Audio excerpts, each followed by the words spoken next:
ஆக்சுவலாக பார்த்தீங்கன்னா இந்த ஸ்பெஷல் இன்டென்சிவ் ரிவிஷன் அப்படிங்கிறதே வெளிநாடுகளிலிருந்து உள்ள வந்து அவங்க வந்து ஆக்கிரமிச்சு வாக்காளர் ஆயிடக்கூடாது. தேர்தல் ஆணையம் திரும்ப திரும்ப சொன்ன விஷயம்னா இந்திய குடியுரிமை பெற்றவர்களுக்கு மட்டும்தான் நம்ம வாக்களிமை கொடுக்கணும், அப்படி எல்லாருக்குமே கொடுத்துடக்கூடாதுங்கிறத அவங்க சொன்னது. ஸோ இந்திய குடியுரிமை பெறாதவர்கள் வெளிநாட்டிலேருந்து யாராவது வந்திருந்தாங்கன்னா அவர்கள் வாக்களிக்க தகுதி பெற்றிருக்கக்கூடாது, போலி ஆவணங்கள் மூலம் இது பண்ணிடக்கூடாதுங்கிறது தான் அடிப்படையான நோக்கம். ஆக்சுவலாக பார்த்தீங்கன்னா இந்த நீக்கப்பட்ட 65.2 லட்சம் பேரில் 1.2 லட்சம் பேர் தான் எந்த விதமான இதுலையும் பங்களிக்கல. அவங்க தான் கான்ட்ரிபியூட்டே பண்ணல, இதுக்குள்ளே வரல, இந்த வளையத்துக்குள்ளே வரல. அவங்க வந்து பர்த் சர்டிஃபிகேட்டிங் கார்டில், டெத் சர்டிஃபிகேட்டிங் கார்டில், வேறு எந்த சர்டிஃபிகேட்டிங் கார்டில் கான்ட்ரிபியூட்டே பண்ணல, ஆதார் இல்லை, ரேஷன் இல்லை, அவங்க வந்து பேர் இருக்குது ஆனால் ஆள் இல்லை. அப்படி யான்னு பார்த்தீங்கன்னா 1.2 லட்சம் பேர் தான் நீக்கப்பட்டிருக்கு.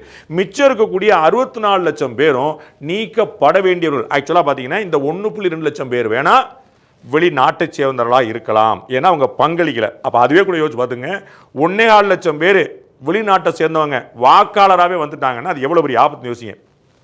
இந்த 11 டாக்குமெண்ட்ல ஒரு டாக்குமெண்ட்டோட கொடுக்க முடியாதவங்க, கொடுக்க விரும்பாதவங்க, தலைமறைவாக போனவங்க, ஆள் பேர் இருக்கு ஆனால் ஆளை காணும் அப்படிங்கிறவங்க 1.2 லட்சம்.